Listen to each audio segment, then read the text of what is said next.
တပင်မင်းသားကြီးတွေကိုရဟန်းပြုတ်ပြီးရဟန်းတာရီကခံယူခဲ့တဲ့အောင်စဘူးပရိသတ်ကြီးမင်းသားလေးအောင်စဘူးကတော့နံပါတ်1ထိကိုကုသိုလ်တွေပါအောင်တရဏမှာကျိုးပန်းနေပါပြီအခုလေဝါဆိုသင်္ကန်းကတ်လူပူဇော်ရင်းနဲ့ဇက်တပင်မင်းသားကြီးတွေကိုရဟန်းတကာခံယူပြီးတော့ရဟန်းဝစ်စေခဲ့တာဖြစ်ပါတယ်အခုလိုမျိုးအလူကြီးပေးပြီးဖခင်ကြီးတွေရဲ့တရဏပောင်ဝင်မဲ့အရေးကိုသူတဦးတဲ့အကုန်ကြားခံပြီးတော့ရဟန်းတာရီကခံယူက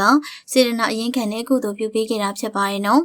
မင်းသားကြီးနန်းဝင်းမိုးဝင်းနဲ့မန္တလေးသိန်းစော်တို့ကိုရဟန်းခံဝစ်စေခဲ့ပြီးတော့အလူငွေတွေဝတ္ထုငွေတွေအများကြီးကြောခဲ့တာဖြစ်ပါတယ်။ဖျားကိုလည်းဝါဆိုသင်္ကန်းကတ်လူပူဇော်ခဲ့ပြီးတော့ပရိသတ်တွေကိုလည်းအလူငွေတွေကျဲပေးခဲ့တာဖြစ်ပါတယ်နော်။ဇမင်းသားကြီးတွေရဟန်းဝစ်ဖို့ကိုတောင်မအောင်စပူကတေချာလေးအယိုသေးပေးပြီးတော့တောင်းဆိုခဲ့ရကြောင်းမင်းသားကြီးတွေကခွင့်ပြုပေးခဲ့တယ်လို့ဆိုပါတယ်။ဒီအသက်အရွယ်ကလေးနဲ့ဖျားတရားကိုကန်ဆိုင်ပြီးဇက်သပင်အတွက်အကျိုးပြုဇမင်းသားကြီးတွေနဲ့ချစ်ခင်မှုရခဲ့သူမလို့လူချစ်နတ်ချစ်နောက်ဆုံးဖျားကပါချစ်မြတ်လို့တဲ့တရဏပြုအောင်စပူလေးပါ